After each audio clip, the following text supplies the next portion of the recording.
नमस्कार, मैं कनक, आपका स्वागत है गुजरात के पहले Ahmedabad express Hindi news channel में। भारतीय पहलवान विनेश फोगाट के पेरिस ओलंपिक 2024 के फाइनल में पहुंचने पर पूर्व पहलवान और भाजपा नेता बबीता फोगाट ने कहा, ये देश के लिए गर्व का दिन है। विनेश और उनके सहयोगी स्टाफ ने जो कड़ी मेहनत की है, सभी ने देश के लिए पदक जीतने में अपना योगदान दिया है। मैं विनेश को बधाई देती हूँ क्योंकि वह ओलंपिक में फाइनल में पहुँचने वाली पहली महिला पहलवान है।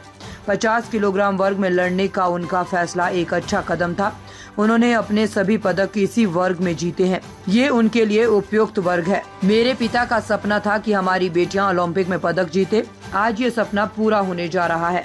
देखिए, आज देश के लिए गर्व करने का दिन है और देश के लिए मेडल जीतने के लिए जो विनेश ने मेहनत की है और उनके जो स्पोर्टिंग स्टाफ ने जो मेहनत की है, क्योंकि कोई भी मेडल जब देश के लिए आता है तो एक अकेला व्यक्ति वहाँ पे भले ही लड़ता हो, लेकिन उसके साथ बहुत सारे लोग उसके सपोर्ट में, उसके सहयोग में रहते हैं। चाहे वो फिजियोथेरेपिस्ट हो, चाहे वो डॉक्टर हो, चाहे वो कोचिज हो, चाहे वो परिवार हो, चाहे वो देशवासी हो, हर किसी की आश उम्मीद और हर किसी का सहयोग सपोर्ट रहता है, तब जाकर एक खिलाड़ी कहीं मेडल जीतता है। और मैं मानती हूँ आज ये बड़े खुशी का दिन है कि विनेश से जो है फाइनल में पहुंची है। ऐसा पहली बार हुआ है कि भारत के अंदर महिला रेसलर जो है पहली बार फाइनल में पहुंची है, तो मैं इसके लिए विनेश को बधाई देती हूँ और सभी देशवासियों को भी बधाई, शुभकामनाएं देती हूँ।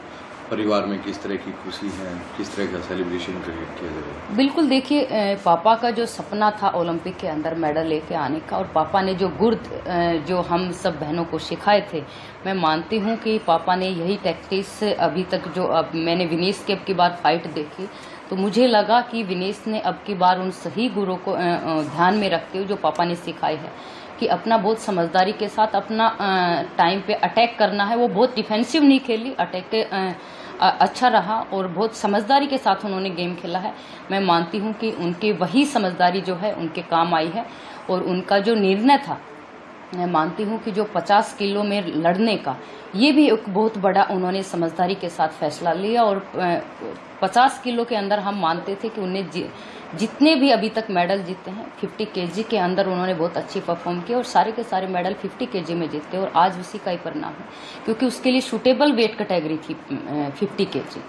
तो मैं अंत में बधाई देती हूँ, शुभकामनाएं देती हूँ। 2 ओलंपिक जो है वो मिस कर दिए थे चोट की वजह से, अब कहीं ना कहीं परिवार का भी सपना पूरा होने जा रहा है। बिल्कुल, देखिए, परिवार का सपना पूरा होगा इसमें। ओबियसली पापा का सपना जो हमने कहा कि पापा का सपना था कि मेरी बेटियां ओलंपिक के अंदर मेडल जीतें, और वो सपना भी पूरा होगा इस मेडल के साथ साथ। और मैं मानती हूँ कि आज भारत के देश के लिए भी गर्व का दिन है कि एक मेडल और हमारे भारत देश की झोली में आ तो गया ही है, लेकिन वो मेडल का रंग जो है वो अभी एक फाइनल होना बाकी है, कौन सा मेडल रहेगा। और सभी देशवासी इस चीज़ के लिए बड़े खुशी मना रहे हैं, और चाहे देश हो, चाहे हमारा प्रदेश हो, चाहे वो हमारे परिवार और गांव के लोग हो, हर कोई खुशी मना रहा है। इंडिया मांगे गोल्ड।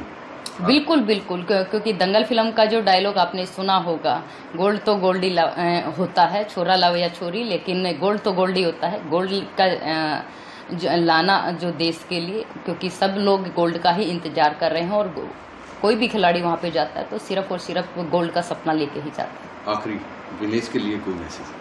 बिल्कुल, मैं यही कहूँगी कि जिस समझदारी के साथ उन्होंने कल खेला है उसी समझदारी के साथ, क्योंकि फाइनल में पहुँच गई है, और बेफिक्र होकर वहाँ पे खेले और देश के लिए सोना लेके आए। चलिए, आज की खबरों में बस इतना ही। देश दुनिया की ताजा खबरों के लिए जुड़े रहिए गुजरात का पहला Hindi news channel Ahmedabad express के साथ। नमस्कार।